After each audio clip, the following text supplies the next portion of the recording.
Punjabi radio USA ਸੁਣ ਰਹੇ ਸਾਰੇ ਹੀ ਮਾਣਯੋਗ ਅਤੇ ਸਤਿਕਾਰਤ ਸਰੋਤਿਆਂ ਨੂੰ ਬਹੁਤ ਹੀ ਪਿਆਰ ਸਤਿਕਾਰ ਸਾਹਿਬ ਦੋਨੋਂ ਅੱਜ ਜੋੜ ਕੇ ਨਿੱਘੀ ਜਿਹੀ ਸਤਿ ਸ੍ਰੀ ਅਕਾਲ ਸਭ ਨੂੰ ਜੀਆਂ ਨੂੰ ਆਖਦੇ ਹਾਂ। ਸੋ ਤੇ ਪ੍ਰੋਗਰਾਮ ਖਬਰ ਤੇ ਨਜ਼ਰ ਦੇ ਵਿੱਚ ਆਪ ਸਭ ਦਾ ਨਿੱਘਾ ਸਵਾਗਤ ਕਰਦੇ ਹਾਂ। ਮੇਰੇ ਨਾਲ ਪ੍ਰੋਗਰਾਮ ਖਬਰ ਤੇ ਨਜ਼ਰ ਦੇ ਵਿੱਚ ਜੁੜ ਚੁੱਕੇ ਨੇ ਇਸ ਟਾਈਮ ਮਲੋਟ ਸਟੂਡੀਓਜ਼ ਤੋਂ ਮਿੰਟੂ ਗੁਰੂਸਰੀਆ ਜੀ। ਮਿੰਟੂ ਜੀ ਨਿੱਘੀ ਜੀ ਆਇਆਂ ਨੂੰ ਪਿਆਰ ਭਰੀ ਸਤਿ ਸ੍ਰੀ ਅਕਾਲ। ਸ਼ੁਕਰੀਆ ਜੀ, ਸਾਰਿਆਂ ਨੂੰ ਸਤਿ ਸ਼੍ਰੀ ਅਕਾਲ।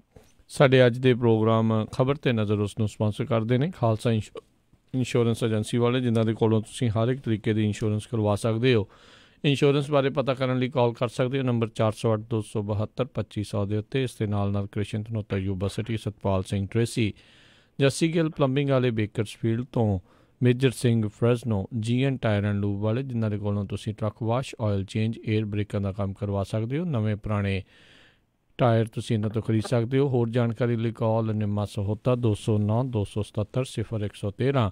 ਨਾਲ ਹੀ Chicago pizza with the twist ਵਾਲੇ, ਜਿਨ੍ਹਾਂ ਕੋਲ ਤੁਸੀਂ ਹਰ ਤਰ੍ਹਾਂ ਦਾ veg, non veg, Indian style pizza order ਕਰ ਸਕਦੇ ਹੋ। ਪੀਜ਼ਾ ਆਰਡਰ ਕਰਨ ਦੇ ਲਈ ਲੋਕੇਸ਼ਨ ਦੀ ਜਾਣਕਾਰੀ ਲਈ ਵੈਬਸਾਈਟ ਵਿਜ਼ਿਟ ਕਰੋ chicagopizzatwist.com। 15% ਡਿਸਕਾਊਂਟ ਦੇ ਲਈ ਕੂਪਨ ਕੋਡ 1313 ਇਸਤੇਮਾਲ ਕਰ ਸਕਦੇ ਹੋ। West Coast truck driving school Fresno ਵਾਲੇ, ਜਿਹੜੇ ਕਿ ਤੁਹਾਨੂੰ ਟਰੱਕ ਦਾ ਲਾਇਸੈਂਸ ਬਹੁਤ ਹੀ ਵਧੀਆ ਸਿਖਲਾਈ ਦੇ ਕੇ ਲੈਣ ਦੇ ਵਿੱਚ ਸਹਾਇਤਾ ਕਰਦੇ ਨੇ। ਇਸ ਦੇ ਬਾਰੇ ਜਾਣਕਾਰੀ ਲਈ ਅਜੀਤ ਅਟਵਾਲ 559 374 4541 ਦੇ ਉੱਤੇ। ਇਹਨਾਂ ਸਾਰਿਆਂ ਦਾ ਬਹੁਤ ਬਹੁਤ ਧੰਨਵਾਦ। ਜੇਕਰ ਤੁਸੀਂ ਜਾਂ ਕੋਈ ਹੋਰ ਕਾਰੋਬਾਰ ਇਸ ਪ੍ਰੋਗਰਾਮ ਨੂੰ ਸਪਾਂਸਰ ਕਰਨਾ ਚਾਹੁੰਦੇ ਹੋ, ਸੰਪਰਕ ਕਰੋ ਨੰਬਰ 408 722 7698 ਦੇ ਉੱਤੇ। ਗੱਲਬਾਤ ਦਾ ਸਿਲਸਿਲਾ ਮਿੰਟੂ ਜੀ ਸ਼ੁਰੂ ਕਰਦੇ ਹਾਂ। ਕਹਿੰਦੇ ਰਾਹੁਲ ਦੀ ਤਾਕਤ ਪ੍ਰਿਯੰਕਾ ਨੇ ਮਾਰੀ ਸਿਆਸਤ ਵਿੱਚ ਐਂਟਰੀ, ਇੰਜ ਕਹਿੰਦੇ ਕਰੇਗੀ ਕੁਝ ਮਦਦ। ਦੇਖੋ, ਪ੍ਰਿਯੰਕਾ ਗਾਂਧੀ ਨੇ 1998 ਦੇ ਵਿੱਚ ਇੱਕ ਇੰਟਰਵਿਊ ਦਿੱਤਾ ਸੀਗਾ BBC ਨੂੰ। ਉਦੋਂ ਆਖਿਆ ਸੀਗਾ ਕਿ ਮੇਰੀ ਪੋਲਿਟਿਕਸ ਦੇ ਵਿੱਚ ਕੋਈ ਬਹੁਤੀ ਰੁਚੀ ਨਹੀਂ ਹੈਗੀ। ਪਰ ਦੂਸਰੇ ਪੱਖ ਤੋਂ ਜੇ ਦੇਖੀਏ ਤੇ ਕਦੇ ਵੀ ਪ੍ਰਿਯੰਕਾ ਗਾਂਧੀ ਦਾ ਰਾਜਨੀਤੀ ਨੇ ਪਿੱਛਾ ਨਹੀਂ ਛੱਡਿਆ, ਜਾਂ ਰਾਜਨੀਤੀ ਦਾ ਪਿੱਛਾ ਪ੍ਰਿਯੰਕਾ ਗਾਂਧੀ ਨੇ ਨਹੀਂ ਛੱਡਿਆ। ਗਾਹੇ ਬਗਾਹੇ ਇੱਧਰ ਉੱਧਰ ਇਹ ਬੀਬੀ ਪ੍ਰਿਯੰਕਾ ਗਾਂਧੀ ਰਾਹੁਲ ਗਾਂਧੀ ਵਾਸਤੇ ਹੱਥ ਪੈਰ ਮਾਰਦੀ ਰਹੀ ਹੈ। ਸੋ ਹੁਣ ਖੁੱਲ ਕੇ ਇਹਨਾਂ ਨੇ ਐਲਾਨ ਕਰ ਦਿੱਤਾ, ਯੂਪੀ ਦੇ ਇੱਕ ਹਿੱਸੇ ਦਾ ਉਹਨੂੰ ਜਨਰਲ ਸੈਕਟਰੀ ਬਣਾ ਦਿੱਤਾ ਕਿ ਬੀਬੀ ਹੈ ਜਿਹੜੀ ਉਹ ਇੱਥੇ ਕਮਾਂਡ ਕਰੂਗੀ। ਸੋ ਸਾਰਾ ਕੁਛ ਹੈ ਜਿਹੜਾ ਉਹ ਇੰਨੀ ਕਾਹਲੀ ਚ ਕੀਤਾ ਗਿਆ ਕਿ ਕਿਸੇ ਨੇ ਸੋਚਿਆ ਨਹੀਂ ਸੀ, ਕਿਉਂਕਿ ਮੰਗ ਤੇ ਲੰਮੇ ਚਿਰ ਤੋਂ ਸੀਗੀ। ਬਹੁਤ ਸਾਰੇ ਕਾਂਗਰਸੀ ਵਰਕਰ ਇਸ ਗੱਲ ਵੱਲ ਜ਼ੋਰ ਦਿੰਦੇ ਹਨ ਕਿ ਇਹਨੂੰ ਪ੍ਰਿਯੰਕਾ ਗਾਂਧੀ ਨੂੰ ਮੈਦਾਨ ਚ ਉਤਾਰ ਦਿੱਤਾ ਜਾਣਾ ਚਾਹੀਦਾ, ਕਿਉਂਕਿ ਇਹਦੇ ਚ ਇੰਦਰਾ ਗਾਂਧੀ ਦੀ ਝਲਕ ਪੈਂਦੀ ਆ। ਪਰ ਸਮਾਂ ਨਹੀਂ ਆਇਆ। ਸਮਾਂ ਹੁਣ ਇਹਨਾਂ ਨੂੰ ਲੱਗਿਆ, ਕਿਉਂਕਿ ਰਾਹੁਲ ਗਾਂਧੀ ਮੇਰੇ ਖਿਆਲ ਦੇ ਨਾਲ ਮਿਲ ਕੇ ਚੱਲਦਾ ਪਿਆ, ਸੋਚ ਕੇ ਚੱਲਦਾ ਪਿਆ ਕਿ ਅਭੀ ਨਹੀਂ ਤੋਂ ਕਭੀ ਨਹੀਂ। ਸਾਰੇ ਪੱਤੇ ਜਿਹੜੇ ਉਹ ਖੇਡ ਦੇਣੇ ਚਾਹੀਦੇ। ਹਾਲਾਂਕਿ 2014 ਦੇ ਵਿੱਚ ਜਦੋਂ ਪ੍ਰਸ਼ਾਂਤ ਕਿਸ਼ੋਰ ਇਹਨਾਂ ਦੇ ਨਾਲ ਜੁੜਿਆ ਸੀਗਾ, ਉਦੋਂ ਵੀ ਉਹਨੇ ਗੱਲ ਕਹੀ ਸੀਗੀ ਕਿ ਇਹਨੂੰ ਪ੍ਰਿਯੰਕਾ ਗਾਂਧੀ ਨੂੰ ਮੈਦਾਨ ਚ ਉਤਾਰ ਦਿੱਤਾ ਜਾਣਾ ਚਾਹੀਦਾ। ਸ਼ਾਇਦ 2 ਸਾਲ ਪਹਿਲਾਂ ਜਦੋਂ ਯੂਪੀ ਦਾ ਵਿਧਾਨ ਸਭਾ ਦਾ ਇਲੈਕਸ਼ਨ ਹੋਇਆ, ਉਦੋਂ ਵੀ ਇਹਨੇ ਸਲਾਹ ਦਿੱਤੀ ਸੀ, ਪਰ ਉਸ ਸੁਝਾਅ ਨੂੰ ਜਿਹੜਾ ਮੰਨਿਆ ਨਹੀਂ ਸੀ ਗਿਆ। ਤਾਂ ਹੁਣ ਇਹਨਾਂ ਨੇ ਸੋਚਿਆ, ਇਹਨਾਂ ਨੇ ਵੇਖਿਆ ਕਿ ਸਮਾਂ ਆ ਗਿਆ। ਸਮਾਂ ਜਦੋਂ ਆ ਜਾਵੇ ਫਿਰ ਉਹ ਆਂਦੇ ਹੁੰਦੇ ਆ ਕਿ ਲੋਹਾ ਗਰਮ ਹੈ, ਸੱਟ ਮਾਰ ਦਿਓ। ਪਰ ਇਹਦਾ ਫਾਇਦਾ ਜਿਹੜਾ ਉਹ ਮਿਲੂਗਾ, ਇਹਦੀ ਸੰਭਾਵਨਾ ਤੇ ਹੈ। ਪਰ ਨਾਲ ਇਹ ਵੀ ਇੱਕ ਸ਼ੰਕਾ, ਸ਼ੱਕ ਸੁਭਾ ਹੈ ਕਿ ਇਹਦੇ ਵਿੱਚ ਕੁਛ ਨਾ ਕੁਛ ਹੈ ਜਿਹੜਾ ਉਹ ਨੁਕਸਾਨਦਾਇਕ ਵੀ ਹੋ ਸਕਦਾ। ਜਿੱਦਾਂ ਹੁਣ ਤੁਸੀਂ ਉਦਾਹਰਨ ਦੇ ਤੌਰ ਤੇ ਵੇਖੋ ਕਿ ਬੀਬਾ ਹਰਸਿਮਰਤ ਕੌਰ ਬਾਦਲ, ਜਿਹਨਾਂ ਦਾ ਸਾਰਾ ਟੱਬਰ ਹੀ ਅਕਾਲੀ ਦਲ ਨੂੰ ਸਾਂਭੀ ਬੈਠਾ, ਉਹ ਵੀ ਇੱਕ ਪਰਿਵਾਰਵਾਦ ਹੈ। ਤਾਂ ਪਰਿਵਾਰਵਾਦ ਦਾ ਇੱਕ ਇਹਨਾਂ ਤੇ ਟੈਗ ਜਿਹੜਾ ਲੱਗਾ ਹੋਇਆ ਉਹ ਹੋਰ ਵੀ ਗੂੜਾ ਹੋਊਗਾ ਕਿ ਸਾਰੀ ਜਿਹੜੀ ਜੇ ਕਹਿ ਲਈਏ ਕਿ ਰਾਜਨੀਤੀ ਕਰਨ ਦੀ ਸਮਰੱਥਾ ਉਹ ਕੀ ਗਾਂਧੀ ਪਰਿਵਾਰ ਚ ਹੀ ਆ, ਕਾਂਗਰਸ ਦੇ ਵਿੱਚੋਂ ਦੂਸਰਾ ਕੋਈ ਨਹੀਂ ਕਮਾਂਡ ਕਰ ਸਕਦਾ। ਫਿਰ ਦੂਜੀ ਚੀਜ਼ ਜਿਹੜੀ ਆ ਸਭ ਤੋਂ ਮੈਂ ਕਹੂੰਗਾ ਕਿ ਇਹਨਾਂ ਲਈ ਚਿੰਤਾਜਨਕ ਉਹ ਇਹ ਆ ਕਿ ਰਾਬਰਟ ਵਾਡਰਾ ਜਿਹੜਾ ਇਸ ਬੀਬੀ ਦਾ ਪਤੀ ਆ, ਉਹ ਕਿੰਨਾ ਕੁ ਬੀਬਾ ਸਾਰਿਆਂ ਨੂੰ ਪਤਾ, ਜਿਹਦੇ ਬਾਰੇ ਚੁਟਕਲੇ ਮਸ਼ਹੂਰ ਹੋ ਗਏ ਸੀਗੇ ਕਿ ਜਿੱਦਾਂ ਇੱਕ ਜਮੈਕਾ ਦੇਸ਼ ਆ, ਉਹਦਾ ਦਿੱਲੀ ਦੇ ਨੇੜੇ ਨੇੜੇ ਇੱਕ ਜਮਾਈਕਾ ਦੇਸ਼ ਆ ਜਦੋਂ ਸੋਨੀਆ ਗਾਂਧੀ ਹੋਰਾਂ ਦੀ ਸਰਕਾਰ ਹੁੰਦੀ ਸੀ। ਤਾਂ ਉਹਦਾ ਪਰਛਾਵਾਂ ਬੀਬੀ ਦੇ ਨਾਲ ਨਾਲ ਹੀ ਕਰੂਗਾ। ਤਾਂ ਉਹਦਾ ਵੀ ਇੱਕ ਨੁਕਸਾਨ ਆ, ਕਿਉਂਕਿ ਥੋੜਾ ਨੈਗੇਟਿਵ ਪ੍ਰਚਾਰ ਹੈ ਜਿਹੜਾ ਇਹਨਾਂ ਨੂੰ ਚੱਲਣਾ ਪਊਗਾ। ਵੈਸੇ ਉਹ ਹਰੇਕ ਇਲੈਕਸ਼ਨ ਦੇ ਵਿੱਚ ਚੱਲਿਆ ਜਾਂਦਾ। ਉਹ ਖੁੱਲ ਕੇ ਹੁਣ ਇਹਨਾਂ ਚੀਜ਼ਾਂ ਤੇ ਨਿਸ਼ਾਨੇ ਜਿਹੜੇ ਕੱਸੇ ਜਾਣਗੇ। ਬਹਰਹਾਲ ਇਹ ਕਾਂਗਰਸੀਆਂ ਦੀ ਇੱਕ ਵੱਡੀ ਖਬਰ ਆ, ਪਰ ਮੇਰੇ ਗੱਲ ਦੇ ਨਾਲ ਇਸ ਤੋਂ ਵੀ ਵੱਡੀ ਖਬਰ ਇਹ ਬਣ ਸਕਦੀ ਆ ਕਿ ਹੁਣ ਇਹ ਕਹਿ ਸਕਦੇ ਆ ਕਿ ਜਿਹੜੇ ਖੇਤਰੀ ਦਲ, ਖੇਤਰੀ ਸੰਗਠਨ ਰਾਹੁਲ ਗਾਂਧੀ ਨੂੰ ਪ੍ਰਧਾਨ ਮੰਤਰੀ ਦੇ ਚਿਹਰੇ ਵਜੋਂ ਪਸੰਦ ਨਹੀਂ ਕਰਦੇ, ਉਹਨਾਂ ਲਈ ਇੱਕ ਵਿਕਲਪ, ਇੱਕ ਬਦਲ, ਇੱਕ ਆਪਸ਼ਨ ਹੋਰ ਤਿਆਰ ਕਰ ਦਿੱਤਾ ਕਿ ਇੱਧਰ ਨਹੀਂ ਤੇ ਇੱਧਰ ਦੇਖ ਲਓ, ਸ਼ਾਇਦ ਗੱਲ ਬਣ ਜਾਵੇ। ਜੀ ਜੀ ਜੀ। ਅਗਲੀ ਜਿਹੜੀਆਂ ਗੱਲਾਂ ਕਰਦੇ ਆ ਮਿੰਟੂ ਜੀ, ਵੀ ਕਹਿੰਦੇ ਦਿੱਲੀ ਸਿੱਖ ਗੁਰਦੁਆਰਾ ਜਿਹੜੀ ਮੈਨੇਜਮੈਂਟ ਕਮੇਟੀ ਆ ਉਸ ਦੀਆਂ ਚੋਣਾਂ ਦਾ ਰਾਹ ਹੋਇਆ ਆ ਪੱਧਰਾ। ਕਾਰਜਕਾਰਨੀ ਭੰਗ ਕਰ ਦਿੱਤੀ ਗਈ ਸੀਗੀ, ਫਿਰ ਇਹਨਾਂ ਨੇ ਐਲਾਨ ਕਰ ਦਿੱਤਾ ਸੀਗਾ ਕਿ 19 ਜਨਵਰੀ ਨੂੰ ਚੋਣ ਕਰਵਾਈ ਜਾਊਗੀ ਕਾਰਜਕਾਰਨੀ ਦੀ। ਕਾਰਜਕਾਰਨੀ ਕਿਉਂ ਭੰਗ ਹੋਈ ਆਪਾਂ ਨੂੰ ਸਭ ਨੂੰ ਪਤਾ ਹੀ ਆ ਕਿ ਉੱਥੇ ਇੱਕ ਬਹੁਤ ਵੱਡਾ ਵਿਵਾਦ ਚੱਲਿਆ। ਵਿਵਾਦ ਸੀਗਾ ਬੇਨੀਮਾਂ ਨੂੰ ਲੈ ਕੇ, ਗੁਰੂ ਕੀ ਗੋਲਕ ਤੇ ਜਿਸ ਤਰੀਕੇ ਨਾਲ ਸਰਮਾਏ ਨੂੰ ਵਰਤਿਆ ਗਿਆ ਜਾਂ ਵਰਤਿਆ ਗਿਆ ਕਹਿ ਲਈਏ, ਉਹਦੇ ਵਿੱਚ ਖੁਲਾਸੇ ਕੀਤੇ ਇਹਨਾਂ ਦੇ ਆਪਣੇ ਬੰਦੇ ਨੇ, ਗੁਰਮੀਤ ਸਿੰਘ ਸ਼ੰਟੀ ਨੇ। ਉਸ ਤੋਂ ਬਾਅਦ ਮਨਜੀਤ ਸਿੰਘ ਜੀ ਕਿਤੇ FIR ਵੀ ਹੋ ਗਈ, ਅਦਾਲਤ 'ਚ ਵੀ ਗਿਆ, ਪਰ ਕੋਈ ਰਾਹਤ ਨਹੀਂ ਮਿਲੀ। ਕਾਰਜਕਾਰਨੀ ਭੰਗ ਕਰ ਦਿੱਤੀ ਗਈ। ਉੱਥੇ ਸਰਸੇ ਦਾ ਜੀਕੇ ਦਾ ਵੀ ਇੱਕ ਝਗੜਾ ਚੱਲਦਾ ਸੀਗਾ, ਤਾਂ 19 ਜਨਵਰੀ ਨੂੰ ਵੋਟਿੰਗ ਕਰਵਾਉਣੀ ਸੀਗੀ ਇਹਨਾਂ ਨੇ। ਤਾਂ ਉਸ ਤੋਂ ਕੁਛ ਦਿਨ ਪਹਿਲਾਂ ਉਹੀ ਸ਼ਖਸ ਜਿਹਨੇ ਮਨਜੀਤ ਸਿੰਘ ਜੀਕੇ ਦੀ ਫੱਟੀ ਪੋਚੀ, ਉਹ ਚਲੇਗਾ ਅਦਾਲਤ ਦੇ ਵਿੱਚ। ਤਾਂ ਅਦਾਲਤ ਨੇ ਇਹ ਜਿਹੜੀ ਸਮੁੱਚੀ ਚੋਣ ਪ੍ਰਕਿਰਿਆ ਸੀਗੀ ਉਹਨੂੰ ਕਰ ਦਿੱਤਾ ਸਟੇ। ਤਾਂ ਜਦੋਂ ਸਟੇ ਕਰ ਦਿੱਤਾ ਤਾਂ ਇਸ ਤਰ੍ਹਾਂ ਲੱਗਦਾ ਸੀਗਾ ਕਿ ਹੁਣ ਇਹ ਇਲੈਕਸ਼ਨ ਹੈ ਜਿਹੜਾ ਸ਼ਾਇਦ ਨਹੀਂ ਹੋਊਗਾ, ਚੋਣ ਨਹੀਂ ਹੋਊਗੀ ਕਾਰਜਕਾਰਨੀ ਦੀ। ਪਰ ਬਾਅਦ ਦੇ ਵਿੱਚ ਅੱਜ 30 ਹਜ਼ਾਰੀ ਕੋਰਟ ਨੇ ਹੁਕਮ ਦਿੱਤਾ ਕਿ ਉਹ ਜਿਹੜਾ ਸਟੇ ਦਿੱਤਾ ਸੀਗਾ ਪਹਿਲਾਂ, ਉਹ ਤੋੜਿਆ ਜਾਂਦਾ, ਭਾਵੇਂ ਆ ਕਿ ਚੋਣ ਲਈ ਰਸਤਾ ਪੱਧਰਾ ਵਾ। ਤਾਂ ਹੁਣ ਇਹਦੇ ਵਿੱਚ ਇੱਕ ਸਮੱਸਿਆ ਫੇਰ ਉਹੀ ਆ ਜਿਹੜੀ ਮੇਰੇ ਖਿਆਲ ਦੇ ਨਾਲ ਆਪਾਂ ਅੱਗੇ ਵੀ 2-3 ਦਫਾ ਵਿਚਾਰੀ ਆ, ਕਿ ਇਸ ਕਮੇਟੀ ਦਾ ਜਿਹੜਾ ਵਿਧੀ ਵਿਧਾਨ ਆ ਉਹਦਾ ਪ੍ਰਬੰਧ ਕੀ ਕਹਿੰਦਾ। ਉਹਦਾ ਪ੍ਰਬੰਧ ਇਹੋ ਆ ਕਿ ਮਿੱਥੇ 2 ਸਾਲਾਂ ਬਾਅਦ ਇਹਦੀ ਚੋਣ ਹੋਣੀ ਲਾਜ਼ਮੀ ਆ। ਤਾਂ ਜਿਹੜੀ ਉਹ ਚੋਣ ਹੋਣੀ ਆ 2 ਸਾਲਾਂ ਬਾਅਦ ਲਾਜ਼ਮੀ ਆ, ਤੇ 2 ਮਹੀਨੇ ਘੱਟ 2 ਸਾਲ ਦਾ ਵਕਫਾ ਹੋਇਆ ਹੁਣ ਤੱਕ ਜੇ ਆਪਾਂ ਲਾ ਲਈਏ। ਮੇਰੇ ਖਿਆਲ ਦੇ ਨਾਲ 29 ਮਾਰਚ ਨੂੰ ਉਹ ਮਿਤੀ ਤਰੀਕ ਹੈ ਜਿਹੜੀ ਬਣਦੀ, ਜਿਹੜੀ ਮਿਆਦ ਆ ਉਹ 29 ਮਾਰਚ ਨੂੰ ਬਣਦੀ ਆ। ਤਾਂ ਤੁਸੀਂ ਆਪ ਹੀ ਅੰਦਾਜ਼ਾ ਲਾ ਲਓ ਕਿ ਜੇ ਹੁਣ ਇਹ 29 ਦੇ ਆਸ-ਪਾਸ, 29 ਜਨਵਰੀ ਦੇ ਆਸ-ਪਾਸ ਵੀ ਚੋਣ ਕਰਵਾਉਂਦੇ ਆ, ਫਿਰ ਮਾਰਚ ਦੇ ਵਿੱਚ ਜਿਹੜੀ ਚੋਣ ਆ ਕਿ ਦੁਬਾਰਾ ਹੋਊਗੀ, ਇੱਕ ਬਹੁਤ ਵੱਡਾ ਸਵਾਲ ਹੈ। ਕਿਉਂਕਿ ਵਿਧੀ ਵਿਧਾਨ ਇਹ ਕਹਿੰਦਾ ਕਿ ਹਰ ਹਾਲ ਦੇ ਵਿੱਚ 2 ਸਾਲਾਂ ਬਾਅਦ ਤੁਹਾਨੂੰ ਉਹ ਚੋਣ ਕਰਵਾਉਣੀ ਪਊਗੀ। ਤੇ ਇਨ ਬਿਟਵੀਨ ਜੇ ਮੰਨ ਲਓ ਇਸ ਤਰ੍ਹਾਂ ਦੀ ਕੋਈ ਕਾਰਜਕਾਰਨੀ ਭੰਗ ਹੁੰਦੀ ਹੈ ਜਾਂ ਚੋਣ ਇਹ ਦੁਬਾਰਾ ਕਰਵਾਉਂਦੇ ਆ, ਤਾਂ 2 ਸਾਲ ਵਾਲਾ ਜਿਹੜਾ ਵਿਧੀ ਵਿਧਾਨ ਹੈ, ਜੋ ਪ੍ਰਬੰਧ ਹੈ ਵਿਧੀ ਵਿਧਾਨ ਦਾ, ਉਹਦੇ ਮੁਤਾਬਕ ਚੋਣ ਫਿਰ ਕਰਵਾਈ ਜਾਊ। ਇਹ ਦੇਖਣਾ ਦਿਲਚਸਪ ਹੋਏਗਾ ਕਿ 2 ਮਹੀਨੇ ਵਾਲੀ ਕਾਰਜਕਾਰਨੀ ਚੁਣੀ ਜਾਂਦੀ ਜਾਂ ਉਹਨੂੰ ਹੀ ਅੱਗੇ ਕਿਸੇ ਤਰੀਕੇ ਨਾਲ ਐਕਸਟੈਂਡ ਕੀਤਾ ਜਾਂਦਾ। ਹੁਣ ਕਿਵੇਂ ਕਰਨਗੇ ਇਹਨਾਂ ਤੇ ਮੈਨੂੰ ਪਤਾ ਨਹੀਂ ਹੈ, ਪਰ ਇੱਕ ਵਾਰੀ ਇਹਨਾਂ ਦੀ ਕਾਰਜਕਾਰਨੀ ਲਈ ਇਹ ਇੱਕ ਚੰਗੀ ਖਬਰ ਆ, ਇਸ ਤੇ ਜਿਹੜਾ ਹਟ ਗਿਆ। ਜੀ। ਅਗਲੀ ਗੱਲ ਕਰਦੇ ਮਿੰਟੂ ਜੀ, ਵੀ ਕਰਤਾਰਪੁਰ ਲਾਂਘੇ ਬਾਰੇ ਪਾਕਿਸਤਾਨ ਦੀ ਸ਼ਰਤ ਦੇ ਉੱਤੇ ਭੜਕੇ ਨੇ ਕੈਪਟਨ। ਜਿਹੜੀ ਇਹਨਾਂ ਨੇ ਸ਼ਰਤ ਰੱਖੀ ਆ ਪਾਕਿਸਤਾਨ ਵਾਲਿਆਂ ਨੇ, ਉਹ ਇਹ ਆ ਕਿ ਸਿਰਫ ਸਿੱਖ ਸ਼ਰਧਾਲੂ ਆ ਜਿਹੜੇ ਉਹੀ ਕਰਤਾਰਪੁਰ ਸਾਹਿਬ ਦੇ ਲਾਂਘੇ ਰਾਹੀਂ ਗੁਰਦੁਆਰਾ ਸਾਹਿਬ ਦੀ ਯਾਤਰਾ ਕਰ ਸਕਣਗੇ। ਸ਼ਾਇਦ ਉਹਨਾਂ ਨੇ ਸ਼ਰਤ ਰੱਖੀ ਆ, ਜਿਹੜੀ ਕਿ ਇੱਥੇ ਇੱਕ ਵਿਰੋਧ ਦਾ ਕਾਰਨ ਬਣਦੀ ਪਈ ਆ। ਮੁੱਖ ਮੰਤਰੀ ਕੈਪਟਨ ਅਮਰਿੰਦਰ ਸਿੰਘ ਨੇ ਜਿਹੜੀ ਗੱਲ ਕਹੀ ਆ, ਉਹ ਕਹਿੰਦੇ ਕਿ ਦੇਖੋ ਆਪਣੇ ਖੇਤਰ ਦੀ ਸੁਰੱਖਿਆ ਨੂੰ ਲੈ ਕੇ ਇਸਲਾਮਾਬਾਦ ਨੂੰ ਸ਼ਰਤਾਂ ਰੱਖਣ ਦਾ ਅਧਿਕਾਰ ਹੈ, ਪਰ ਉਸ ਨੂੰ ਇਸ ਗੱਲ ਦਾ ਵੀ ਧਿਆਨ ਰੱਖਣਾ ਚਾਹੀਦਾ ਕਿ ਸਿਰਫ ਸਿੱਖਾਂ ਦਾ ਹੀ ਨਹੀਂ, ਬਾਬਾ ਤੇ ਹੋਰ ਵੀ ਧਰਮਾਂ ਦਾ ਹੈ। ਉਹਨਾਂ ਦੇ ਵਿੱਚ, ਉਹਨਾਂ ਦੀਆਂ ਮਾਨਤਾਵਾਂ ਦੇ ਵਿੱਚ, ਉਹਨਾਂ ਦੀਆਂ ਫਿਲਾਸਫੀਆਂ ਦੇ ਵਿੱਚ ਬਹੁਤ ਸਾਰੇ ਲੋਕ ਆਸਥਾ ਰੱਖਦੇ ਆ। ਤਾਂ ਉਹ ਜਿਹੜੀਆਂ ਮਾਨਤਾਵਾਂ ਨੇ ਆਸਥਾਵਾਂ ਦੀਆਂ, ਤਾਂ ਉਹ ਚੀਜ਼ਾਂ ਜਿਹੜੀਆਂ ਨੇ ਉਹ ਇਸ ਜੋ ਸ਼ਰਤ ਹੈ ਇਹਦੇ ਰੂਪ ਦੇ ਵਿੱਚ ਕਿਤੇ ਨਾ ਕਿਤੇ ਪ੍ਰਸੰਗਤ ਨਹੀਂ ਲੱਗਦੀਆਂ। ਜੋ ਸ਼ਰਤਾਂ ਤੁਸੀਂ ਰੱਖ ਰਹੇ ਹੋ ਕਿ ਬਾਬੇ ਨਾਨਕ ਦੇ ਦਰ ਤੇ ਉਹੀ ਜਾਊਗਾ ਜਿਹੜਾ ਸਿੱਖ ਹੋਊਗਾ, ਇਹਦਾ ਵਿਰੋਧ ਜਤਾਇਆ ਕਾਫੀ ਉਹਨਾਂ ਨੇ ਮਿਸਾਲਾਂ ਵੀ ਦਿੱਤੀਆਂ। ਉਹ ਕਹਿੰਦੇ ਆ ਕਿ ਜਿੱਦਾਂ ਹੁਣ ਗੁਰੂ ਘਰ ਦਾ ਲੰਗਰ ਹੈ, ਗੁਰੂ ਘਰ ਦੇ ਲੰਗਰ ਦੇ ਵਿੱਚ ਕਿਸੇ ਮਜ਼ਹਬ ਦੇ ਲੋਕ ਨਾਲ, ਕਿਸੇ ਫਿਰਕੇ ਦੇ ਲੋਕ ਨਾਲ, ਕਿਸੇ ਨਾਲ ਵੀ ਉੱਥੇ ਕੋਈ ਭੇਦਭਾਵ ਨਹੀਂ ਕੀਤਾ ਜਾਂਦਾ, ਵਿਤਕਰਾ ਨਹੀਂ ਕੀਤਾ ਜਾਂਦਾ। ਉਹੀ ਗੁਰੂ ਘਰਾਂ ਦਾ ਕਨਸੈਪਟ ਹੈ ਜਿੱਥੇ ਹਰੇਕ ਮਜ਼ਹਬ ਲਈ, ਹਰੇਕ ਧਰਮ ਲਈ ਦਰਵਾਜ਼ੇ ਜਿਹੜੇ ਉਹ ਖੋਲੇ ਜਾਂਦੇ ਆ। ਸੋ ਇਹ ਗੱਲ ਤੇ ਵੈਸੇ ਪੱਕੀ ਆ ਕਿ ਬਹੁਤ ਸਾਰੇ ਗੈਰ ਸਿੱਖ ਹੈ ਜਿਹੜੇ ਬਾਬੇ ਨਾਨਕ ਦੇ ਪੈਰੋਕਾਰ ਹੈ, ਚਾਹੇ ਉਹ ਕੁਛ ਬੋਧੀਸ਼ ਹੋਣ, ਕੁਛ ਚਾਹੇ ਦੂਸਰੇ ਹਿੰਦੂ ਧਰਮ ਦੇ ਵਿੱਚੋਂ ਹੋਣ, ਕੁਛ ਸਿੰਧੀ ਵੀ ਆ ਜਾਂਦੇ ਆ। ਸੋ ਵੱਖ-ਵੱਖ ਧਰਮਾਂ ਦੇ ਲੋਕ ਆ ਜਿਹੜੇ ਬਾਬੇ ਨਾਨਕ ਨੂੰ ਕੋਈ ਪੀਰ ਵਜੋਂ ਲੈਂਦਾ, ਕੋਈ ਬਾਬੇ ਵਜੋਂ ਲੈਂਦਾ, ਕੋਈ ਗੁਰੂ ਵਜੋਂ ਲੈਂਦਾ। ਇਹ ਸਾਰਾ ਕੁਛ ਹੈ ਜਿਹੜਾ ਉਹ ਬਿਲਕੁਲ ਇਸ ਤਰਕ ਤੇ ਸਹੀ ਆ ਕਿ ਸਿਰਫ ਸਿੱਖ ਲਈ ਇਹ ਰਸਤਾ ਨਹੀਂ ਹੋਣਾ ਚਾਹੀਦਾ, ਜੋ ਵੀ ਬਾਬੇ ਨਾਨਕ 'ਚ ਆਸਥਾ ਰੱਖਦਾ, ਜੋ ਵੀ ਬਾਬੇ ਨਾਨਕ ਦੀਆਂ ਸਿੱਖਿਆਵਾਂ ਤੇ ਚੱਲਦਾ, ਉਹ ਨਤਮਸਤਕ ਹੋ ਸਕਦਾ। ਤਾਂ ਇਹਨਾਂ ਨੇ ਇਸ ਚੀਜ਼ ਦਾ ਵਿਰੋਧ ਕੀਤਾ ਕਿ ਭਾਈ ਇਹ ਸ਼ਰਤ ਹੈ ਜਿਹੜੀ ਉਹ ਹਟਾ ਦਿੱਤੀ ਜਾਵੇ। ਹੁਣ ਦੇਖਦੇ ਆ ਕਿ ਕੀ ਇਹ ਕਰਦੇ ਆ, ਕਿਸ ਤਰ੍ਹਾਂ ਦੀ ਮੰਗ ਰੱਖਦੇ ਆ, ਕਿਸ ਤਰ੍ਹਾਂ ਉਸ ਮੰਗ ਨੂੰ ਫਿਰ ਅੱਗੇ ਪ੍ਰਵਾਨ ਕੀਤਾ ਜਾਂਦਾ। ਮੇਰੇ ਖਿਆਲ ਦੇ ਨਾਲ ਹੋਣਾ ਇਹੀ ਚਾਹੀਦਾ, ਸੁਰੱਖਿਆ ਦਾ ਦੇਖੋ ਲਿਹਾਜ਼ ਰੱਖਣਾ ਚਾਹੀਦਾ, ਪਰ ਇਹ ਆ ਕਿ ਜੇ ਮੰਨ ਲਓ ਕਿਸੇ ਨੇ ਕੋਈ ਸ਼ਰਾਰਤ ਕਰਨੀ ਆ ਤੇ ਉਹ ਸਿੱਖੀ ਦਾ ਭੇਸ ਬਣਾ ਕੇ ਵੀ ਉੱਥੇ ਸ਼ਰਾਰਤ ਕਰ ਜੂਗਾ। ਜੇ ਇਹ ਲੌਜਿਕ ਆ, ਇਹ ਤਰਕ ਆ ਕਿ ਕੋਈ ਗੈਰ ਸਿੱਖ ਹੈ ਜਿਹੜਾ ਕਿ ਕੋਈ ਸ਼ਰਾਰਤ ਨਾ ਕਰ ਜਾਵੇ, ਉਹ ਤਾਂ ਭੇਖ ਤੇ ਕੋਈ ਵੀ ਬਣਾ ਸਕਦਾ। ਭੇਖ ਤੇ ਐਮਰਜੈਂਸੀ ਦੇ ਵਿੱਚ ਨਰਿੰਦਰ ਮੋਦੀ ਨੇ ਵੀ ਸਿੱਖ ਵਾਲਾ ਧਾਰਨ ਕਰ ਲਿਆ ਸੀਗਾ। ਸੋ ਭੇਸ ਤੇ ਕੋਈ ਵੀ ਬਣਾ ਸਕਦਾ, ਭੇਖ ਤੇ ਕੋਈ ਵੀ ਬਣਾ ਸਕਦਾ।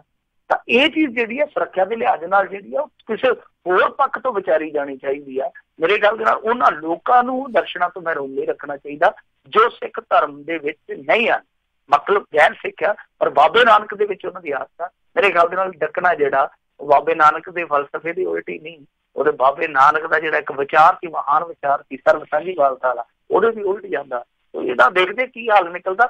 ਬਾਕੀ ਬਹੁਤ ਸਾਰੀਆਂ ਸ਼ਰਤਾਂ ਜਿਹੜੀਆਂ ਰੱਖੀਆਂ ਜਾਣਗੀਆਂ ਤੇ ਬਹੁਤ ਸਾਰੀਆਂ ਸ਼ਰਤਾਂ ਜਿਹੜੀਆਂ ਬਦਲੀਆਂ ਵੀ ਜਾਣਗੀਆਂ। ਜੀ, ਅਗਲੀ ਗੱਲ ਕਰਦੇ ਹਾਂ ਟਕਸਾਲੀਆਂ ਦੀ। ਸੁਖਬੀਰ ਬਾਦਲ ਨੂੰ ਅਕਾਲ ਤਖਤ ਸਾਹਿਬ ਆਉਣ ਦੀ ਵੰਗਾਰ।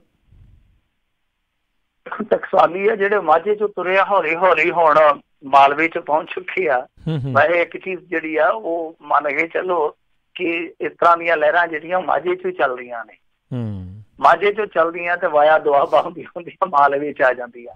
ਇਹ ਇੱਕ ਜਿਹੜੀ ਟਕਸਾਲੀ ਲਹਿਰ ਚੱਲੀ ਆ ਇਹ ਵੈਸੇ ਦੁਆਬੇ ਚ ਤੇ ਹਾਲੇ ਪੂਰੀ ਤਰ੍ਹਾਂ ਨਹੀਂ ਐਂਟਰ ਹੋਈ। ਉਧਰੋਂ ਤੇ ਸੁਖਪਾਲ ਖਹਿਰਾ ਹੈਗਾ ਦੁਆਬੇ ਵਾਲਾ, ਇਹ ਮਾਲਵੇ ਚ ਜ਼ਰੂਰ ਆ ਗਏ ਆ। ਮਾਲਵੇ ਚ ਆ ਕੇ ਇਹਨਾਂ ਨੇ ਅੱਜ ਦੱਸਦੇ ਆ ਕਿ ਜਥੇਦਾਰ ਬਲਵੰਤ ਸਿੰਘ ਆਨੰਦਗੜ੍ਹ ਦੇ ਨਾਲ ਮੀਟਿੰਗ ਕੀਤੀ ਆ, ਹਮਾਇਤ ਮੰਗੀ ਹੋਣੀ ਆ ਕਿ ਤੁਸੀਂ ਵੀ ਤੁਰੋ ਬਾਬਾ ਜੀ ਸਾਡੇ ਨਾਲ, ਕਰੋ ਮਜ਼ਬੂਤ, ਆਪਾਂ ਨਵੀਂ ਲਹਿਰ ਚਲਾਈਏ, ਨਵੀਂ ਸਿਆਸਤ ਕਰੀਏ।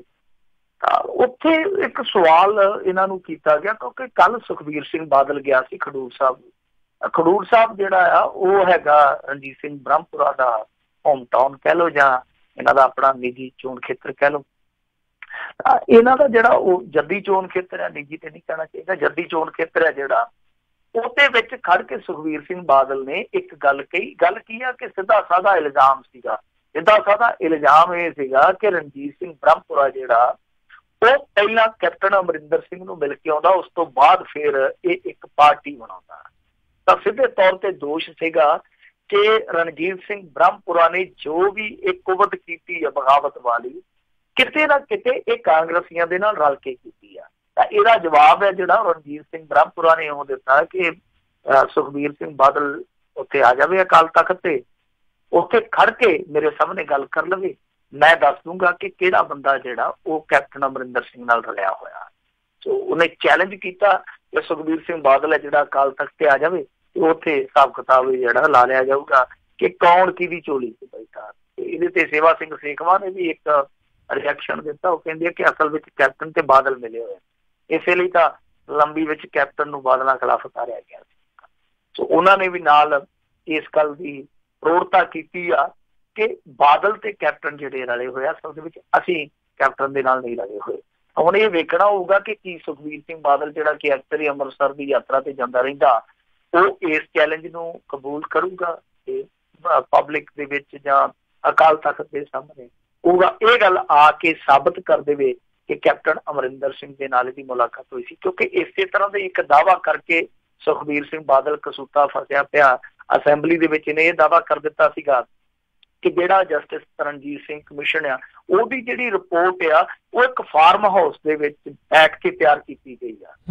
ਤਾਂ ਉਹ ਚੀਜ਼ ਜਿਹੜੀ ਆ ਮੁੜ ਕੇ ਪੜਤਾਲੀ ਗਈ, ਜੋ ਹੁੰਦੀ ਆ ਮਰਿਆਦਾ ਕਮੇਟੀ ਅਸੈਂਬਲੀ ਦੀ, ਉਹਦੇ ਵੱਲੋਂ ਜਦੋਂ ਪੜਤਾਲੀ ਗਈ ਤਾਂ ਉਸ ਕਮੇਟੀ ਨੇ ਇਹਨਾਂ ਤੱਥਾਂ ਨੂੰ ਝੂਠ ਪਾਇਆ ਜਿਹੜੇ ਕਿ ਅਸੈਂਬਲੀ 'ਚ ਰੱਖੇ ਗਏ। ਸੋ ਇਹ ਚੀਜ਼ ਜਿਹੜੀ ਆ ਉਹ ਹੁਣ ਦੇਖਣੀ ਦਿਲਚਸਪ ਰਹੂਗੀ ਕਿ ਕੀ ਸੁਖਬੀਰ ਸਿੰਘ ਬਾਦਲ ਕੋਈ ਠੋਸ ਤੱਥ ਪੇਸ਼ ਕਰਦਾ ਜਾਂ ਫਿਰ ਜਿਵੇਂ ਆਮ ਤੌਰ ਤੇ ਕਰਦਾ ਹੁੰਦਾ। ਅੱਜ ਵੀ ਉਹਨੇ ਇੱਕ ਕਮਾਲ ਦੀ ਗੱਲ ਕੀਤੀ, ਉਹ ਭੰਡੀ ਜਾਂਦਾ ਸੀ, ਕਹਿੰਦਾ ਕਿ NDA ਦੇ ਵਿੱਚ ਕੋਈ ਲੀਡਰ ਹੈ ਨੀਗਾ, ਲੀਡਰਲੈਸ ਹੈਗੇ ਆ, ਐਵੇਂ ਬਸ ਭੰਡੀ ਜਾਂਦੇ, ਇਹਨਾਂ ਦਾ ਤਾਂ ਕੋਈ ਲੀਡਰ ਹੀ ਹੈ ਨੀਗਾ। ਜਦ ਕਿ NDA ਦਾ ਹਿੱਸਾ ਅਕਾਲੀ ਦਲ ਆ, ਕਹਿਣਾ ਤਾਂ UPA ਸੀਗਾ ਤੇ ਉਹ UPA ਦੇ ਥਾਂ ਤੇ ਇਹਨਾਂ ਦਾ ਹੀ ਗੁੱਡਾ ਬੰਨੀ ਗਿਆ ਆਪਣੇ ਬੰਦਿਆਂ ਦੇ ਕਿ ਇਹਨਾਂ ਦੇ ਕੋਲ ਕੋਈ ਲੀਡਰ ਹੀ ਹੈ ਐਵੇਂ ਕਾਮਾਂ ਰੌਲੀ ਪਾਈ ਇਹਨਾਂ ਨੇ। ਸੁਖਬੀਰ ਸਿੰਘ ਬਾਦਲ ਕਈ ਵਾਰ ਇਹਨਾਂ ਦੀਆਂ ਗੱਲਾਂ ਕਰ ਜਾਂਦਾ। ਦੇਖਦੇ ਹਾਂ ਕਿ ਅੱਗੋਂ ਹੁਣ ਕਿਸ ਤਰ੍ਹਾਂ ਦਾ ਮੋੜਵਾਂ ਜਵਾਬ ਆਉਂਦਾ। ਜੀ ਜੀ ਜੀ। ਅਗਲੀ ਜਿਹੜੀ ਗੱਲ ਕਰਦੇ ਸਰਕਾਰੀ ਦਖਲ ਖਿਲਾਫ ਡਟੀ ਸ਼੍ਰੋਮਣੀ ਕਮੇਟੀ, ਮੋਦੀ ਹਰਸਿਮਰਤ ਬਾਦਲ ਤੇ ਫੜਨਵੀਸ ਨੂੰ ਲਿਖਿਆ ਖੱਤ। ਦੇਖੋ ਇਹ ਨਾ ਜਿਹੜਾ ਤਖਤ ਸ਼੍ਰੀ ਹਜ਼ੂਰ ਸਾਹਿਬ ਅਵਿਚਲ ਨਗਰ ਆ ਉਹਦਾ ਜਿਹੜਾ ਬੋਰਡ ਆ, ਨੰਦੇੜ ਦਾ ਬੋਰਡ ਕਹਿ ਲਈਏ, ਨੰਦੇੜ ਸ਼ਬਦ ਦਾ, ਤਾਂ ਉਹਦੇ ਜਿਹੜੀ ਉੱਥੇ ਨਿਯੁਕਤੀ ਹੋਈ ਆ ਉਹਦਾ ਸਖਤ ਵਿਰੋਧ ਕੀਤਾ ਜਾ ਰਿਹਾ ਜੀ। ਜਿਹੜਾ ਖੱਤ ਲਿਖਿਆ ਗਿਆ ਉਹ ਗੋਬਿੰਦ ਸਿੰਘ ਲੰਗੋਵਾਲ ਨੇ ਪ੍ਰਧਾਨ ਮੰਤਰੀ ਨੂੰ ਲਿਖਿਆ, ਕੇਂਦਰੀ ਮੰਤਰੀ ਹਰਸਿਮਰਤ ਕੌਰ ਬਾਦਲ ਨੂੰ ਲਿਖਿਆ ਤੇ ਨਾਲ ਮਹਾਰਾਸ਼ਟਰ ਦੇ ਜਿਹੜੇ ਮੁੱਖ ਮੰਤਰੀ ਹੈ ਦੇਵੇਂਦਰ ਫੜਨਵੀਸ ਉਹਨਾਂ ਨੂੰ ਲਿਖਿਆ ਤੇ ਇਤਰਾਜ਼ ਪ੍ਰਗਟਾਇਆ ਗਿਆ। ਉਹ ਕਹਿੰਦੇ ਕਿ ਦੇਖੋ ਇਸ ਮਾਮਲੇ ਦੇ ਵਿੱਚ ਤੁਰੰਤ ਦਖਲ ਦੇ ਕੇ ਮਹਾਰਾਸ਼ਟਰ ਸਰਕਾਰ ਜਿਹੜੀ ਹੈ ਉਹਨੂੰ ਰੋਕਿਆ ਜਾਵੇ ਕਿ ਏਦਾਂ ਨਾ ਕੀਤਾ ਜਾਵੇ। ਦਰਅਸਲ ਜਿੱਦਾਂ ਤਖਤ ਸ਼੍ਰੀ ਹਜ਼ੂਰ ਅਵਿਚਲ ਨਗਰ ਸਾਹਿਬ ਨੰਦੇੜ ਐਕਟ ਹੈ ਜਿਹੜਾ, ਉਹਦੀ 1956 ਦੀ ਧਾਰਾ 11 ਉਹ ਕਹਿੰਦੇ ਆ ਕਿ ਉਹਨੂੰ ਮੂਲ ਰੂਪ ਦੇ ਵਿੱਚ ਲਾਗੂ ਕਰਵਾਇਆ ਜਾਵੇ ਤੇ ਜਿਹੜੇ ਬੋਰਡ ਦੇ ਮੈਂਬਰ ਆ ਉਹੀ ਪ੍ਰਧਾਨ ਦੀ ਚੋਣ ਕਰਨ। ਮਤਲਬ ਕਿ ਇੱਕ ਜੋ ਇਹਨਾਂ ਦਾ ਵਿਧਾਨ ਆ ਉਹਦੀ ਧਾਰਾ ਜਿਹੜੀ 11 ਉਹ ਇਸ ਗੱਲ ਨੂੰ ਪ੍ਰਤੱਖ ਰੂਪ ਦੇ ਵਿੱਚ ਪ੍ਰਗਟਾਉਂਦੀ ਆ। ਉਹਦੇ ਵਿੱਚ ਇਹ ਪ੍ਰਬੰਧ ਆ ਕਿ ਜਿਹੜੇ ਬੋਰਡ ਦੇ ਮੈਂਬਰ ਆ ਉਹ ਹੀ ਅੱਗੇ ਪ੍ਰਧਾਨ ਚੁਣਨਗੇ। ਪਰ ਹੋ ਕੀ ਰਿਹਾ ਕਿ ਉੱਥੇ ਸਿੱਧਾ ਉਹਨਾਂ ਨੇ ਆਪਣੇ ਤੌਰ ਤੇ ਪ੍ਰਧਾਨ ਹੈ ਜਿਹੜਾ ਨਿਯੁਕਤ ਕਰ ਦਿੱਤਾ। ਵੈਸੇ ਜੋ ਮਰਜ਼ੀ ਕਰ ਲੈਣਾ, ਉੱਥੋਂ ਦੀ ਸਰਕਾਰ ਨੇ ਆਪਣੇ ਹਿਸਾਬ ਕਿਤਾਬ ਨਾਲ ਚੱਲਣਾ। ਅੱਗੇ ਤਾਰਾ ਸਿੰਘ ਹੁੰਦਾ ਸੀਗਾ, ਤਾਰਾ ਸਿੰਘ ਵੀ ਇਸੇ ਤਰ੍ਹਾਂ ਹੀ ਸੀਗਾ। ਉਹ ਤੁਹਾਨੂੰ ਪਤਾ ਹੀ ਕਿ ਜਿਸ ਤਰੀਕੇ ਦੇ ਨਾਲ ਵੈਸੇ ਭਾਜਪਾ ਦਾ ਆਪਣਾ ਹੀ ਬੰਦਾ ਸੀਗਾ, ਉਹਨਾਂ ਨੇ ਬਿਠਾਇਆ ਸੀਗਾ।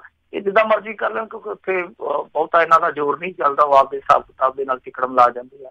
ਤਾਂ ਇਹਨਾਂ ਨੇ ਇਹੀ ਗੱਲ ਜਿਹੜੀ ਆ ਆਧਾਰ ਬਣਾ ਕੇ ਵਿਰੋਧ ਜਤਾਇਆ ਕਿ ਅਸਲ ਦੇ ਵਿੱਚ ਜੋ ਇਹ ਇੱਕ ਵਿਧੀ ਵਿਧਾਨ ਆ ਜੋ ਐਕਟ ਦੇ ਮੁਤਾਬਕ ਹੋਣਾ ਚਾਹੀਦਾ ਉਹ ਕਰਨ ਦੀ ਥਾਂ ਤੇ ਸਰਕਾਰ ਸਿੱਧੇ ਤੌਰ ਤੇ ਆਪਣਾ ਬੰਦਾ ਬਿਠਾ ਰਹੀ ਆ।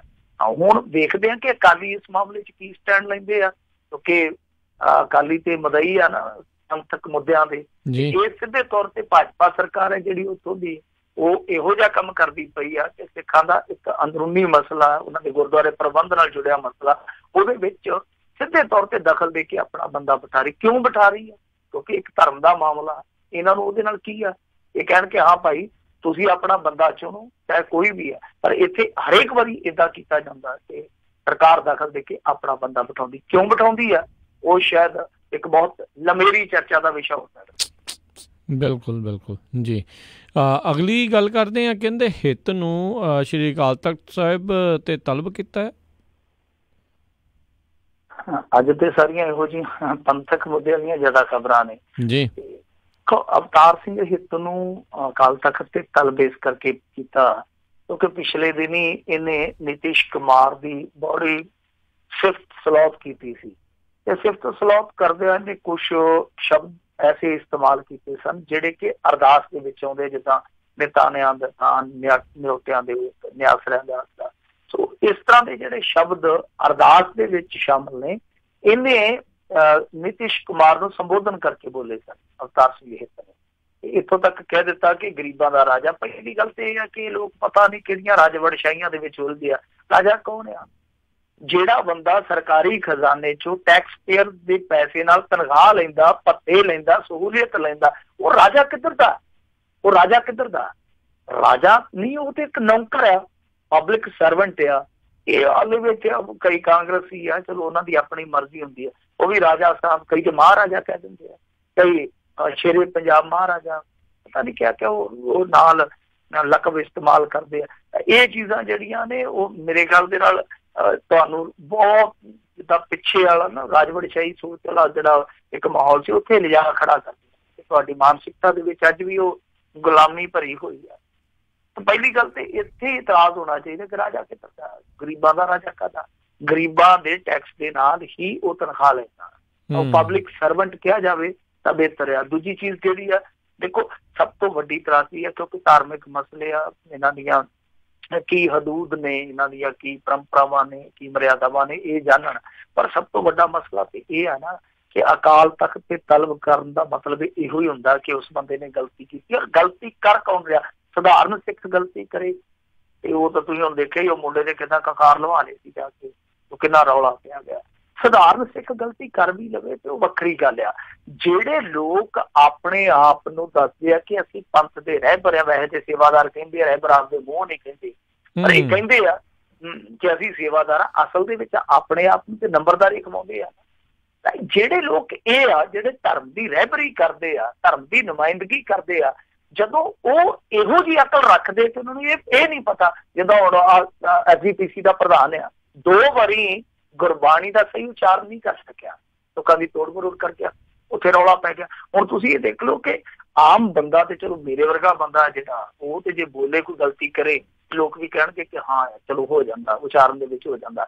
ਤੇ ਇੱਕ ਇਹੋ ਜਿਹੇ ਅਹੁਦੇ ਤੇ ਬੈਠਾ ਬੰਦਾ ਇਸ ਤਰ੍ਹਾਂ ਦੀ ਗਲਤੀ ਕਰੇ ਤਾਂ, ਜਾਂ ਜਿੱਦਾਂ ਇਹ ਆ ਦਿੱਲੀ ਕਮੇਟੀ ਦਾ ਵੀ ਅਹੁਦੇਦਾਰ ਹੈ, ਬੜਾ ਪੁਰਾਣਾ ਲੀਡਰ ਹੈ ਇਹਨਾਂ ਦਾ, ਉਹ ਇਸ ਤਰ੍ਹਾਂ ਦੀ ਗਲਤੀ ਕਰੇ ਤੇ ਮੇਰੇ ਖਿਆਲ ਦੇ ਨਾਲ ਤਾਂ ਮਾਂ ਗਲਤੀ ਬਣਦੀ ਆ। ਇਹਨੇ ਹੁਣ ਵੈਸੇ ਕਿਹਾ ਕਿ ਜੇ ਮੈਨੂੰ ਖਤ ਪ੍ਰਾਪਤ ਹੋ ਗਿਆ ਜੋ ਵੀ ਅਕਾਲ ਤਖਤ ਦਾ ਹੁਕਮ ਆ ਤੇ ਮੈਂ ਨੰਗੇ ਪੈਰੀ ਚੱਲ ਕੇ ਆਊਂਗਾ, ਤੇ ਜੇ ਮੇਰੀ ਗਲਤੀ ਆ, ਜੇ ਅਕਾਲ ਤਖਤ ਉਸ ਗਲਤੀ ਨੂੰ ਨਿਸ਼ਚਿਤ ਕਰਦਾ ਤੇ ਮੈਂ ਤਨਖਾਹ ਵੀ ਲਵਾ ਲੇ, ਉਹ ਗੱਲ ਵੱਖਰੀ ਗੱਲ। ਸਹਿਜ ਨਹੀਂ ਗੱਲ ਪੈਦੀ ਆ ਕਿ ਤੁਸੀਂ ਲੋਕ ਜਿਹੜੇ ਕਿ ਨੁਮਾਇੰਦਗੀ ਕਰਦੇ ਹੋ ਧਰਮ, ਤਾਂ ਤੁਸੀਂ ਇਸ ਤਰ੍ਹਾਂ ਦੀਆਂ ਗਲਤੀਆਂ ਕਰੋ, ਫਿਰ ਤਨਖਾਹਾਂ ਲਗਾ ਕੇ ਫਿਰ ਤੁਹਾਨੂੰ ਪੰਥ 'ਚ ਸ਼ਾਮਲ ਕਰ ਲਿਆ ਜਾਵੇ, ਜਾਂ ਤੁਹਾਡੇ ਤੋਂ ਥੋੜ੍ਹੀ ਬਹੁਤ ਸੇਵਾ ਕਰਾ ਕੇ ਕਹਿ ਦਿੱਤਾ ਜਾਵੇ ਕਿ ਹਾਂਜੀ ਸਭ ਕੁਛ ਠੀਕ ਠਾਕ ਹੋ ਗਿਆ। ਉਹ ਠੀਕ ਨਹੀਂ ਲੱਗਦਾ। ਵਾਰ-ਵਾਰ ਸਿੱਖਾਂ ਦੇ ਏਡੇ ਨੁਮਾਇੰਦੇ ਬੰਦੇ ਜੇ ਗਲਤੀਆਂ ਕਰਨਗੇ ਤਾਂ ਉਹਦੇ ਵਿੱਚ ਨਮੋਸ਼ੀ ਬਹੁਤ ਜ਼ਿਆਦਾ, ਸਾਰਿਆਂ ਦੀ ਨਮੋਸ਼ੀ।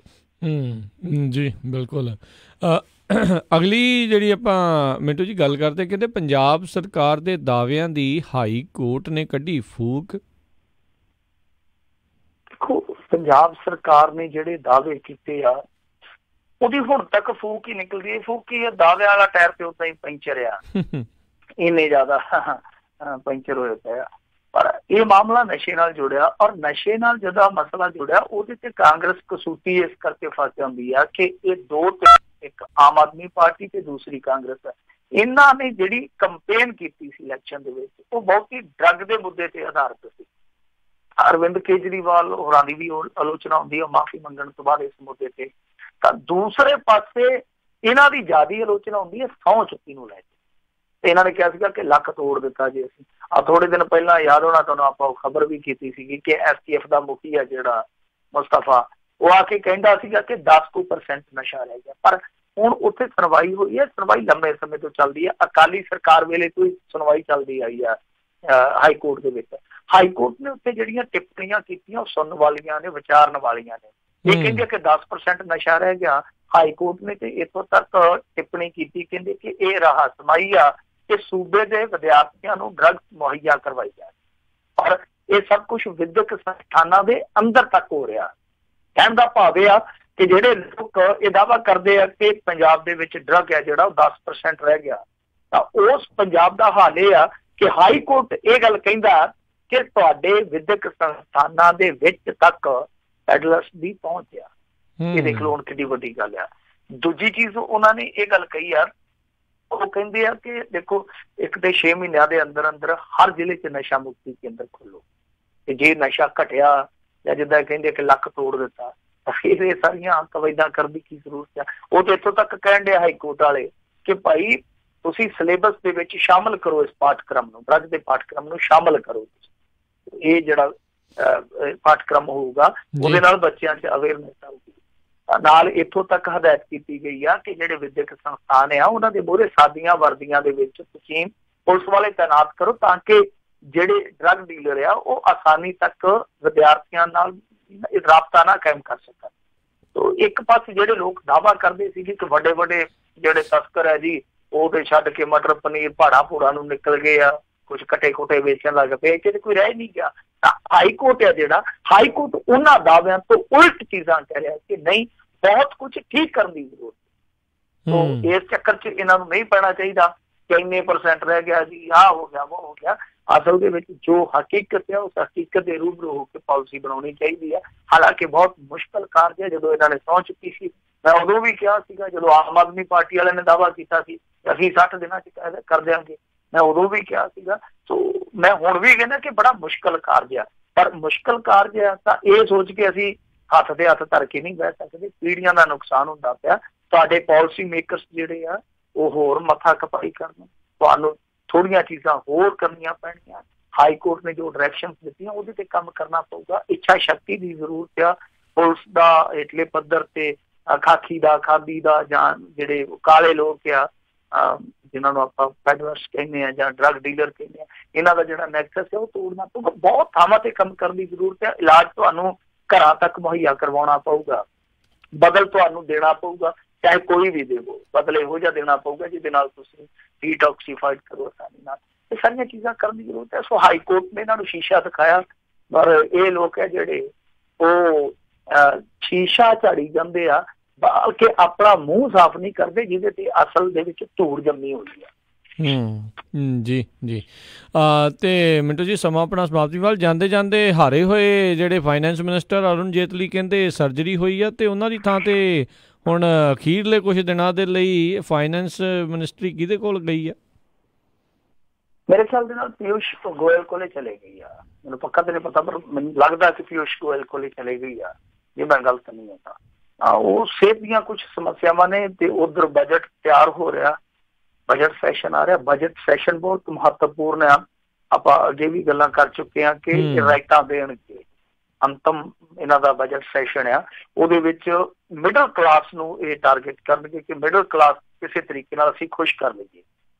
ਇਹ ਇੱਕ ਬੜਾ ਬਰੀਕੀ ਦਾ ਕੰਮ ਹੁੰਦਾ ਔਰ ਮਹੱਤਵਪੂਰਨ ਕੰਮ ਹੈ। ਇਸ ਕਰਕੇ ਇਹਨਾਂ ਨੇ ਪਿਊਸ਼ ਗੋਇਲ, ਜਿਹੜਾ ਕਿ ਮੇਰੇ ਖਿਆਲ ਦੇ ਨਾਲ ਰੇਲਵੇ ਮਿਨਿਸਟਰੀ ਵੀ ਸਾਂਭਦਾ ਰਿਹਾ, ਉਹਨੂੰ ਇਹਨਾਂ ਨੇ ਜਿਹੜਾ ਜ਼ਿੰਮੇਵਾਰੀ ਵਾਲਾ ਕੰਮ ਦਿੱਤਾ।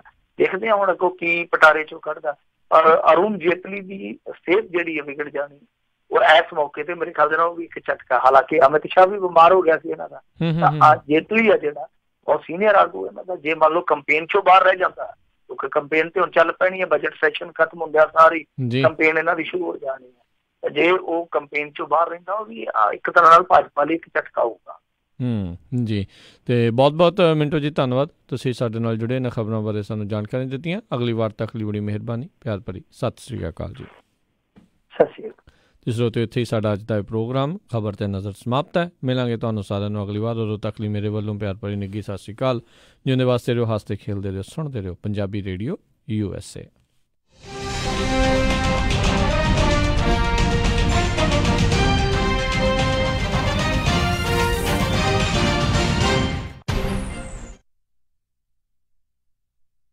ਸੈਕਰਾਮੈਂਟੋ ਨਟੋਮਸ ਏਰੀਆ ਦੇ ਵਿੱਚ ਖੁੱਲ੍ਹ ਚੁੱਕਾ ਹੈ ਇੰਡੀਅਨ ਗਰੋਸਰੀ ਆਊਟਲੈਟ, ਜਿੱਥੋਂ ਤੁਸੀਂ ਲੈ ਸਕਦੇ ਹੋ ਹਰ ਤਰ੍ਹਾਂ ਦੀ ਇੰਡੀਅਨ ਅਤੇ ਪਾਕਿਸਤਾਨੀ ਗਰੋਸਰੀ, ਤਾਜ਼ੀਆਂ ਸਬਜ਼ੀਆਂ, ਮਠਿਆਈਆਂ ਅਤੇ ਤਾਜ਼ਾ ਮੀਟ ਵੀ ਲੈ ਸਕਦੇ ਹੋ। ਇਹ ਸਟੋਰ ਬਹੁਤ ਹੀ ਖੁੱਲਾ ਡੁੱਲਾ ਅਤੇ ਸਾਫ਼ ਸੁਥਰਾ ਹੈ। ਵਧੇਰੇ ਜਾਣਕਾਰੀ ਲਈ ਗੱਲ ਕਰ ਸਕਦੇ ਹੋ